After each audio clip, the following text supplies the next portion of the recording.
लक्ष्मी के पीछे मत भगो,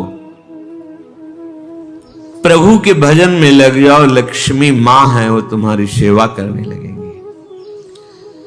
प्रायः सब लक्ष्मी पति बनना चाहते हैं। ध्यान से देखो, लक्ष्मी के स्वामी धनाभिमानी कभी नहीं बन सकते। लक्ष्मी जी ने किसी का वरण ही नहीं किया। जब समुद्र से प्रकट हुई तो सब विराजमान थे। लक्ष्मी जी ने उनका वरण किया जो लक्ष्मी जी की तरफ देख भी नहीं रहे थे, श्री भगवान का। लक्ष्मी मां है, जगत माता है। मूढ़ता इसीलिए कहा है, कुत्र विमूढ़या सिरे, ए विमूढ़, मूढ़ता छोड़। मां को तू कैसी भावना से देख रहा है?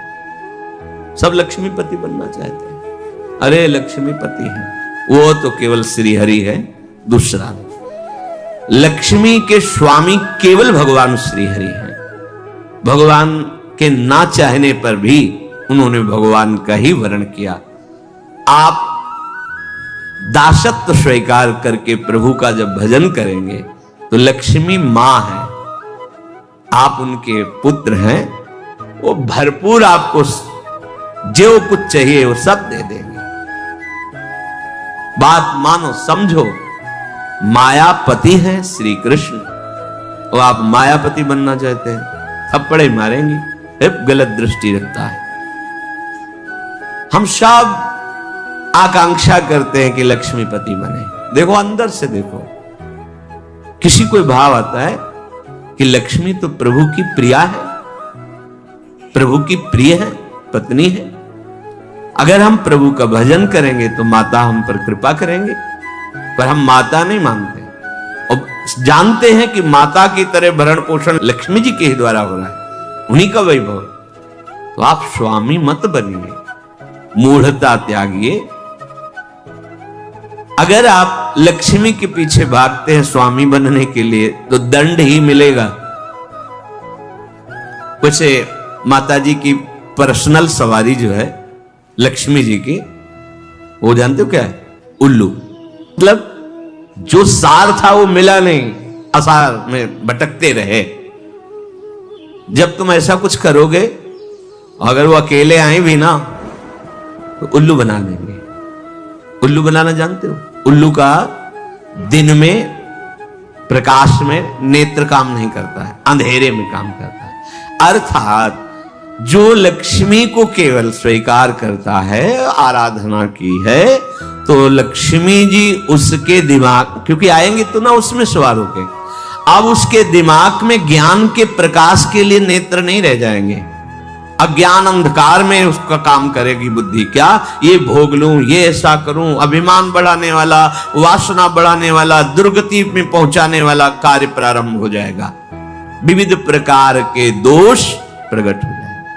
नारायण को बुलाओ, प्रभु माता जी सहित पर, जानते हो क्या, अलग अलग सवारी में नहीं आती, फिर एक सवारी में आती है। कौन? गरुण जी में। गरुण जी में भगवान नारायण और लक्ष्मी। गरुण जी जिनके पंखों से वेद स्तुति हो रही, अर्थात दिव्य ज्ञान विज्ञान संपन्न और समस्त ऐश्वर्य भोग आपके पीछे डोलेंगे। ऐसा नहीं कि भक्त केवल भिखारी ही होता है।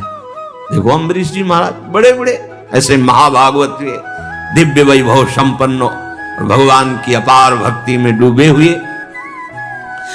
श्रीपाद करे विमूढ़ता, अर्थात मूढ़ता का त्याग करो और सर्वाधीश्वर युगल सरकार के चरणों का चिंतन करो। बेलवन में लक्ष्मी जी आज भी विराजमान होकर तप परायण है कि कभी किशोरी जी का आदेश आ जाए सेवा के लिए तो हम कृतार्थ हो जाए। वृंदावन में नहीं, बाहर यमुना की पल्ली पर विराजमान है, और इसलिए विराजमान है कि कभी लाडली जो इशारा कर दे किसी के प्रति, वो मुझे सेवा मिलेगी।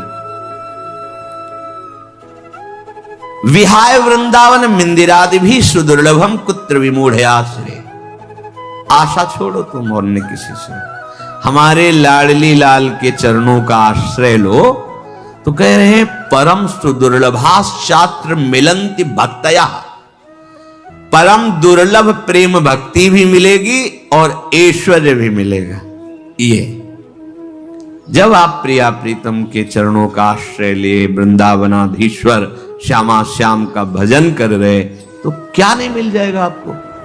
बड़े सद्गुण हैं, पर भगवत चरणारविंद की शरणागति नहीं, भजन नहीं, क्या होगा इससे? ये तो बाहरी सद्गुण है, इससे क्या होगा? अगर प्रभु के चरणों का आश्रय नहीं तो ये बाहरी सद्गुण भगवत प्राप्ति थोड़ी करा सकते हैं। और मनुष्य जीवन का चरम और परम लाभ भगवत प्राप्ति है। रूप विभवई, बड़े रूपवान हो, देह भाव से अपने रूप को देखकर गर्व करते हो कि मैं बड़ा सुंदर हूं। कितने दिन टिकेगी सुंदरता? दुर्गति ही करवाएगी, क्योंकि देह भाव से सुंदरता का आरोप मैं में कर लेने से भोगों की प्रियता बढ़ती है। भोगों की प्रियता दुर्गति का कारण है, बुद्धि का भ्रष्ट हो जाना है, सत्य वस्तु से पतित हो जाना है। तो किम रूपई, बड़े रूपवान हो, उससे क्या होगा? बार बार दर्पण में अपने रूप को देखकर गर्व करोगे और विषय प्रियता बढ़ेगी। श्रीपाद कह रहे हैं किम दानम, आप बड़े धनी हो, आपको गर्व है कि मैं गरीबों को देता हूं या किसी को भी देता हूं। इसे क्या होगा? तुम्हारा अभिमान पुष्ट होगा, तुम्हें जो पुण्य का है वो और लाभ मिलेगा, 1 की जगह 1 लाख दे देगा। इतने में तुम अभिमान से युक्त हो, और बढ़ जाएगा तो और अभिमान बढ़ेगा, तो होगा क्या? दुर्गति। क्या होगा? सोचो, जिनका कोई अपराध नहीं था, बराबर गौदान करना, स्वर्ण से खून मढ़वाकर, सींग मढ़वाकर दक्षिणा देना, घर दान करना, दान में ही लगे रहते थे महाराज नृग।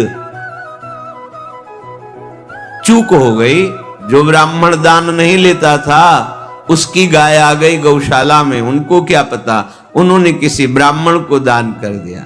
जिसने दान लिया वो लेके जा रहा था, जिसकी गाय थी वो कभी दान लेता नहीं था। उसने कहा ये तो गाय मेरी है, बोले नहीं ये तो मेरी है, क्योंकि अभी महाराज नृग ने दिया है, चलो महाराज के वहां गए। उसने कहा महाराज आपने गाय हमें दी? हां दी। उसने कहा महाराज फिर ये गाय मेरी है, ये आपकी नहीं है, आप हमारी गाय वापस करें। तो उनका तुम्हें 1 करोड़ गाय देंगे। जो गाय का असली मालिक था उसे कहा इसको छोड़ दो तुम, क्योंकि अब हमने दान दे दिया। उसने कहा मैंने कभी दान ही नहीं लिया, तो क्यों स्वीकार करूं, मुझे अपनी गाय चाहिए। जिसने दान लिया था उसने कहा बस मुझे तो यही गाय है, अगर ये नहीं दोगे तो। इतनी बात का ये दंड मिला कि द्वारिका के कुएं में वो गिरगिट बनकर पड़े थे, पर कृपा ये हुई कि अपराध था नहीं पूर्ण रूप से। वो राजा है, वो क्या गौ सेवक थोड़े हो कि गौशाला में पहचानते हो कौन मेरी गाय कौन तेरी गाय। आ गई, दान कर दिया। तो फिर भगवान अपनी तरफ से हेतु की कृपा करके उनका कल्याण किया, पर बने गिरगिटी। विचार करके देखो, इतना बड़ा दान अगर भगवान हेतु की कृपा न करते तो क्या बने हुए पड़े थे। तो किम दानम, अहंकार करके कि मैंने इतना रुपया दान किया, इतनी वस्तु दी, वो आपको मुक्त नहीं कर सकता। और वही वस्तु हे प्रभु आपके द्वारा दी हुई वस्तु दैन्य भाव से आपको समर्पित करते हैं, हो गया, ये भगवत प्राप्ति का कारण बन जाएगा। किसी को भी जब कोई कभी सेवा करे, दान भावना न रखे, मेरी वस्तु नहीं है भी नहीं, वास्तविक मेरे प्रभु ने दी है। प्रभु की दी हुई वस्तु से प्रभु स्वरूप सामने आए हुए को जो हम सेवा कर रहे हैं, रिझा रहे हैं, उसका फल हो मेरे गोविंद मेरे पर प्रसन्न हो। त्वदीयं वस्तु गोविंदम तुभ्यमेव समर्पये। हे प्रभु आपकी दी हुई वस्तु आपको, ये दान नहीं, ये भगवत प्राप्ति का हेतु है, ये सेवा है। किम दानम, बहुत दानाभिमान है, दान करते हो, एक की जगह लाख दे देगा मेरा मालिक महालक्ष्मीपति है, महाऐश्वर्यवान है, महान विभूतियां उनके चरणों की आराधना करती रहती हैं। श्रीपाद कह रहे हैं यज्ञ आदि भी, बड़ी बड़ी यज्ञ करते हो पर भगवान की शरण में हो करके उनकी भक्ति का भाव नहीं, तो क्या होगा यज्ञ से? देखो यहाँ के ब्राह्मण मथुरा के यज्ञ कर रहे थे, भगवान ने अपने सखाओं से कहा जाओ तुम्हें भूख लगी है तो उनसे मांग लो, जाकर कह दो श्री कृष्ण बलराम आज इधर गौवें चराते हुए आए हैं, हमें थोड़ा सा भोजन दे दो।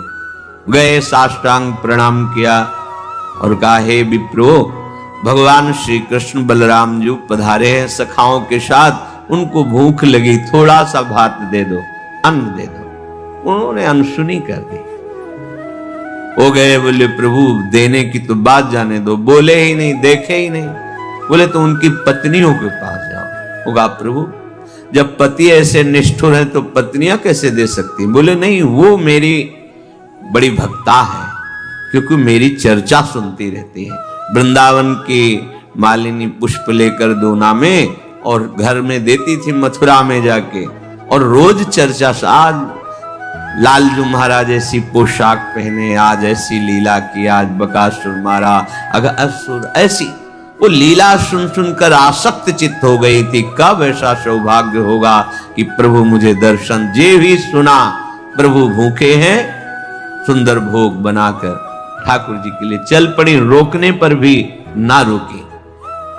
तो एक महान यज्ञ करने वाले भगवान की अवहेलना कर रहे, स्वयं यज्ञ भोक्ता भगवान उनसे भोग मांग रहे कि ले आओ, भूख लगी है, और वो यज्ञ क्या इन ग्वालों को देना, ये बात उनके मन। तो यज्ञ का फल क्या हुआ? यज्ञ का फल है प्रभु को तुष्ट कर लेना, प्रभु को प्रसन्न कर लेना। क्या मिला यज्ञ आदि की?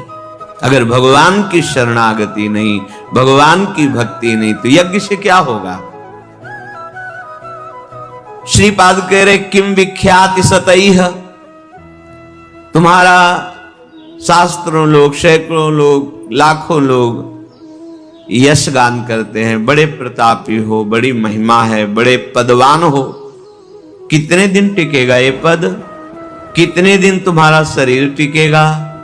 परिवर्तनशील संसार है, छूटेगा पद, शरीर भी छूटेगा और लोगों की बुद्धि भी परिवर्तित हो जाएगी। बराबर यश बना ही नहीं रहता, ये माइक है, ये सत्य सच्चिदानंद नहीं है, वाह वाही 4 दिन की चांदनी है, इसका कोई महत्व नहीं। जो इसके महत्व में फंस गया वो भगवत महत्व को खो देता है। श्रीपाद कह रहे क्या होगा तुम्हारा? बहुत लोग यश करेंगे और तुम उसको सुनोगे, अहंकार पुष्ट होगा। होगा क्या इससे? श्रीपाद कह रहे किमुग्र तपस्या किम, बहुत तुमने उग्र तपस्या की और भगवान के चरणों की भक्ति नहीं, तो क्या? देखो हिरण्यकश्यप ने ऐसी उग्र तपस्या की कि ब्रह्मा जी को आश्चर्य हो गया। दिव्य दृष्टि से देखा तब दिखाई पड़ा कि जहां वो तपस्या कर रहा था वहां दीमक का पिंड हो गया, उसके ऊपर कुछ घास आस जग गई थी। हिरण्यकश्यप दिखाई नहीं दे रहा था, कमंडल का दिव्य जल डाला तब वो प्रकाशित हुआ। ऐसी उग्र तपस्या करने वाला भगवत विरोधी क्या हुआ? बड़े बड़े महर्षि जन तपस्या के द्वारा जिन प्रभु के चरणारविंद का दासत्व प्राप्त करना चाहते हैं, वो तपस्या सार्थक हुई। केवल तप का अभिमान बढ़ा तो ऐसी उग्र तपस्या से भी क्या? देखो कोई अपराध अम्बरीश जी ने नहीं किया, तपस्या का थोड़ा सा भाव होने के कारण कि मैं महान तपस्वी, कृत्या पैदा कर दी। ऐसे निर्मल भक्त को दंड देने के लिए उतावले हो गए दुर्वासा जी। परिणाम सब सुनते हैं, क्या होगा? श्रीपाद कह रहे न्यास योग आदि भी बहुत आपको ज्ञान है, करन्यास, ये न्यास योग, लेकिन प्रभु के चरणों में प्रेम नहीं तो क्या? 1400 वर्ष अपनी मृत्यु पर विजय प्राप्त करके योग के द्वारा जीवित थे। चांगदेव बड़ा प्रभाव, सिंह पर बैठकर सांप की चाबुक लेकर ज्ञानदेव जी महाराज को अपना प्रभाव दिखाना चाहते थे। क्या हुआ? एक भगवत प्रेमी महात्मा के सामने सब योग सिद्धि निष्फल हुई, शरणागत हुए, शिष्य बने कि अभी तक तो मेरा जीवन व्यर्थ ही गया। योग का प्रभाव है प्रभु के प्रेम में डूब जाना, प्रभु के चिंतन में डूब जाना। योग की सार्थकता है आत्मस्वरूप, परमात्मा स्वरूप भगवत चरणारविंद की प्रीति होना। कोई भगवान शंकर से भी बढ़कर योगी है क्या? 88,000 वर्ष की समाधि एक बार में लगती है। शंकर सहज स्वरूप समारा, लाग समाधि अखंड पारा। ऐसे योगिंद्रों मुनिंद्रों के गुरु देवाधिदेव महादेव जिनके चरित्र का गायन करते हैं, जिनके चरणामृत को अपने मस्तक पर धारण करते हैं, जिनका नाम, जिनकी लीला भूमियों में विचरण करते हैं, लीला चरित्र में आसक्त हैं, यह है योग का फल। श्रीपाद कह रहे किम तत्वानुभवेन, यदि आप भजन परायण नहीं हैं तो आपका तत्व ज्ञान भी किस काम का। देखो ये बहुत सूक्ष्म विषय, क्योंकि तत्व ज्ञानी महापुरुष हैं। ऐसा नहीं कि इनको तत्व का ज्ञान नहीं। परम तत्व ज्ञानी सनकादि हरिशरणम हरिशरणम, जब तक आप समझोगे नहीं तब तक तर्क उठ जाएगा। कोई भी महात्मा अभी तक जहां दर्शन हुआ सब भगवान नाम उच्चारण करने वाले। ओम भी तो हमारे भगवान का नाम है। सन्यासी जन जब परस्पर मिलते हैं तो ओम हरि ओम हरि, स्वामी जी ओम हरि, ये क्या है? हमारे भगवान का ही नाम प्रणव ओम है, उन्हीं का नाम हरि है। और जब किसी भी वीतराग सन्यासी को प्रणाम किया जाता है तो शिक्षा दी जाती है कि ये उच्चारण करके प्रणाम करो, ओम नमो नारायणाय।